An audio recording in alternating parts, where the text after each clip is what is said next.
Hello guys, how are you doing? In this video, I'm going to be interviewing Jasper Cloete, a businessman here in Johannesburg, an author as well, just to give us, insights, just in terms of, how we should be, thinking, more so the backdrop of the current situation we have, with the lockdown and the pandemic, and also how, we could be thinking to, to put ourselves in a better position. So if you're new to this channel, a very warm welcome to you. Please hit that subscribe button and let us grow together. And if you're back, thank you for your support, guys. I've got a lot of things to share with you. A lot of people are going to come to the channel and a lot of things that we're going to be sharing together.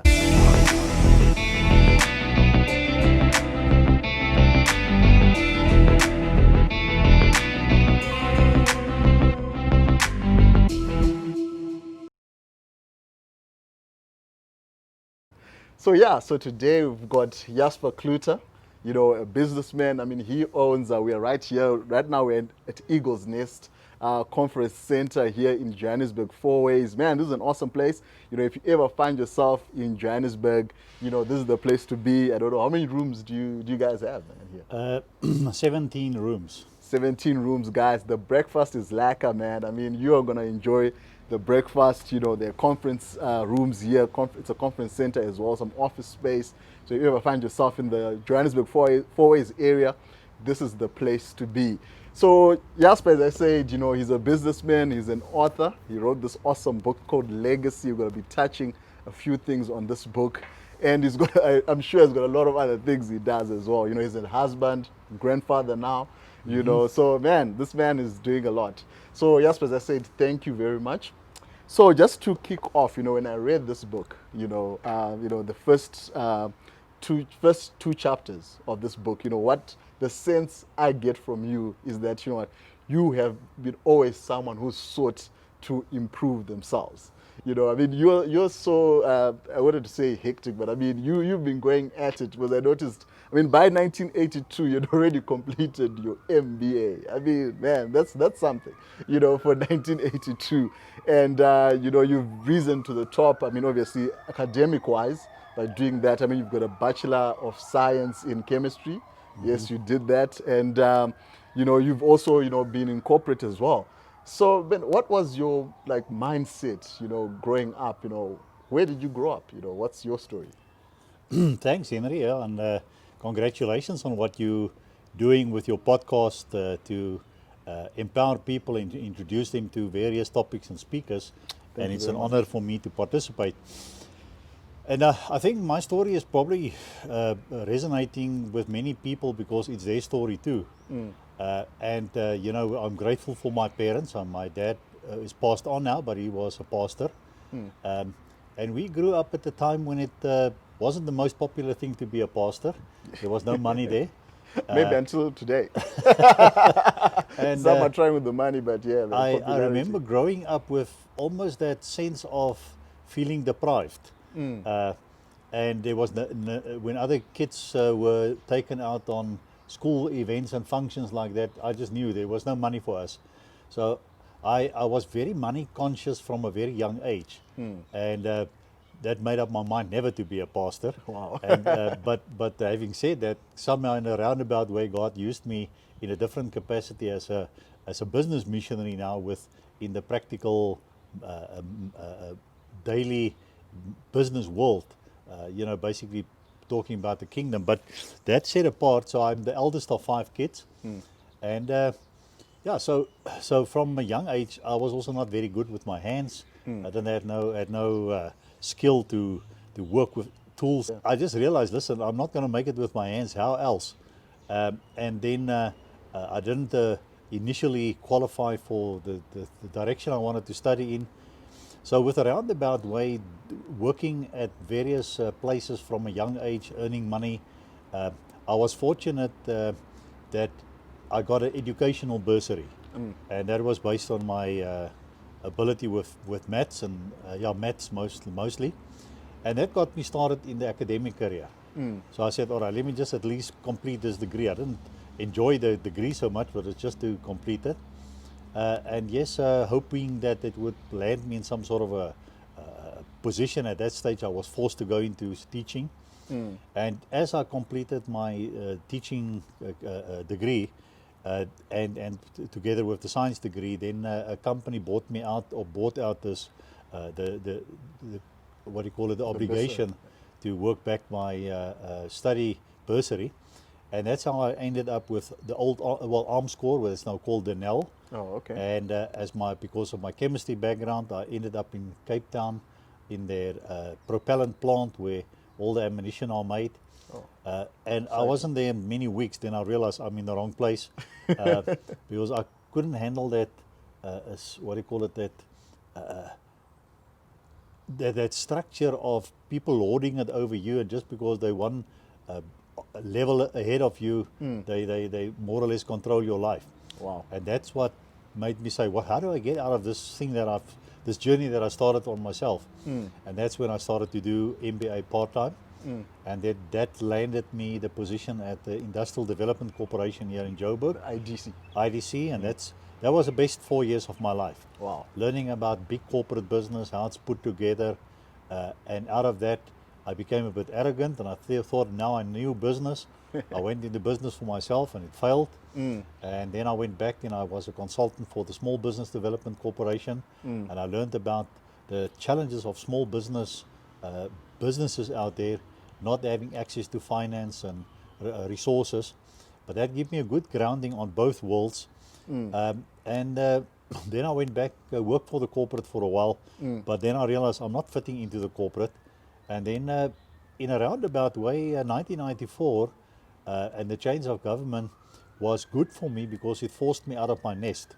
So before you go in further, I mean, you say this in the book that, because you're at IDC, you're saying that you were learning about, obviously restructuring business for funding and things like that.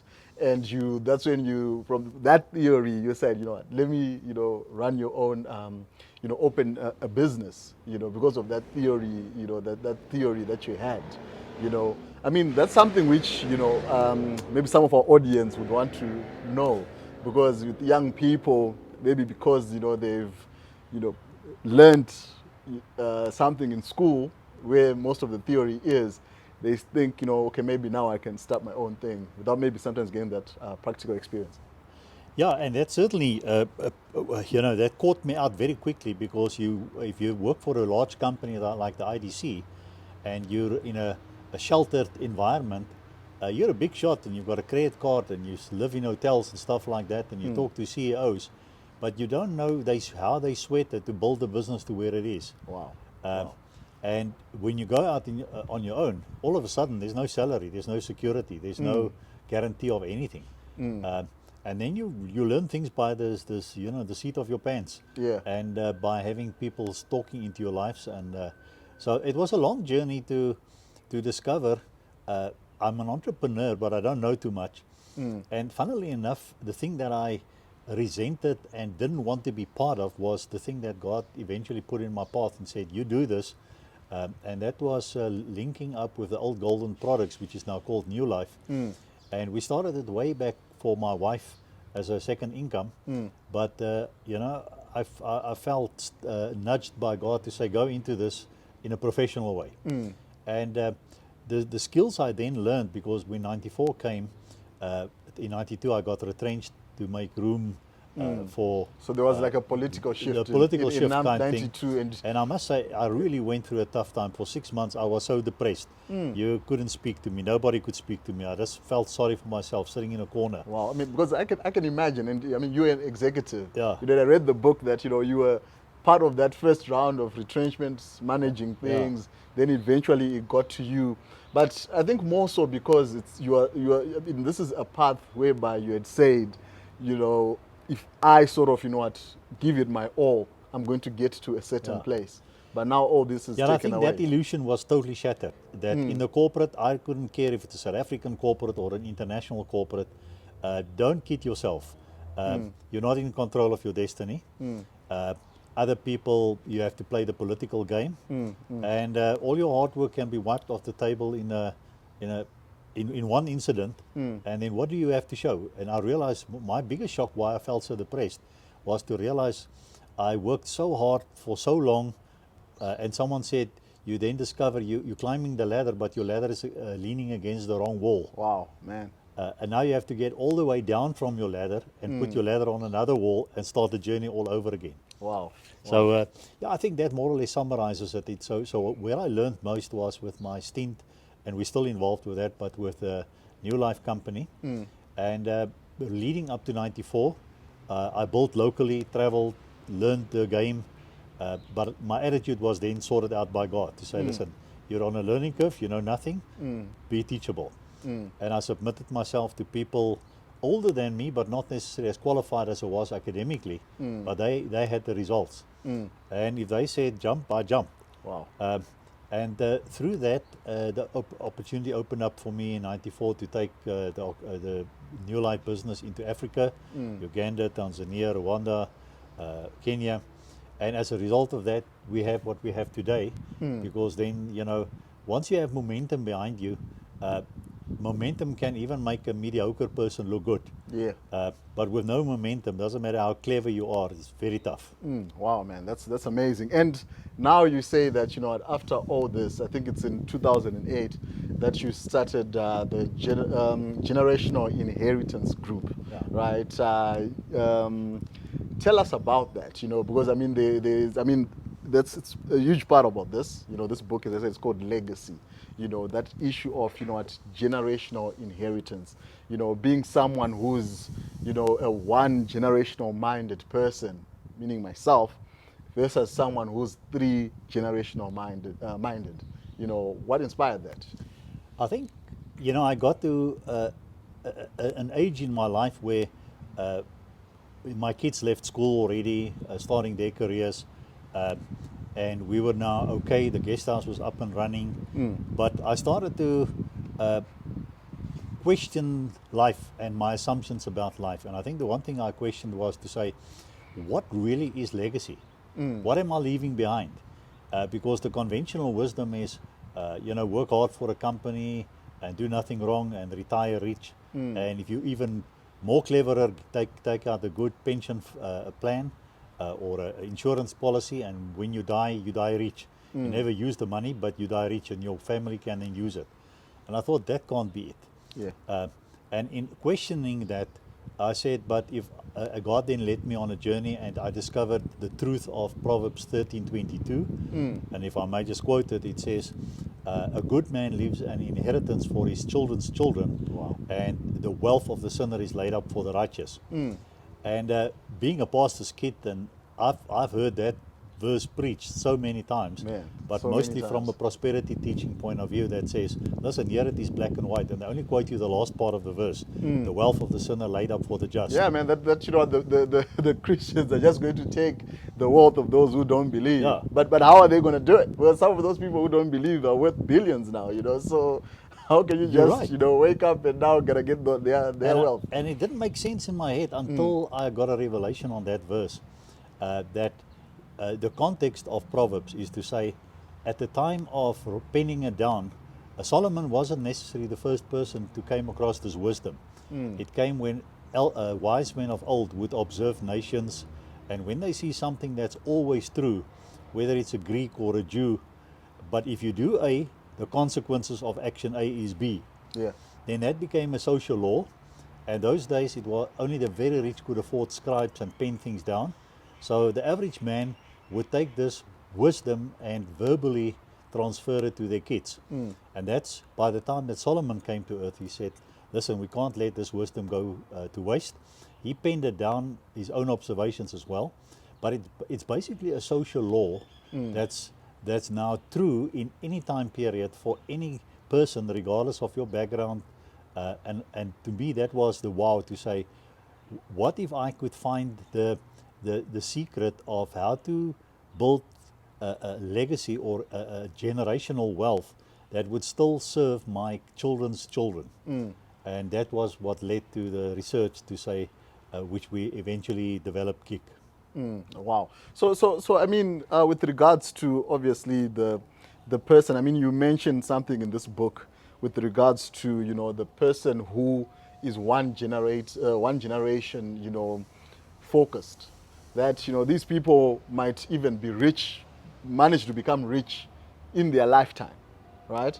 But unfortunately, along the way, they can't. That transfer doesn't happen. It doesn't get to the. It doesn't impact, another generation. It doesn't impact someone else's life. Yeah, and I think just for to correctly define when we talk inheritance, we're not just talking money.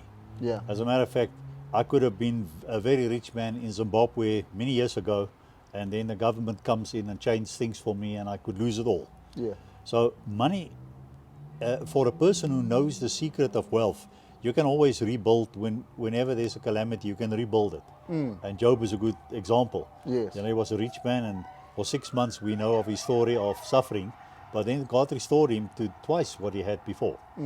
But it's because of the skills he already had going into the crisis. Yeah. So I think when we talk legacy, in the book I address the various pointers, but it's about a mindset and the huge difference between a one generation mindset, and you don't even know you are a one generation mindset, but you have been programmed like that by the education system, by the political laws of the country, by the advertising and the banking, and everything is designed to make you feel inadequate.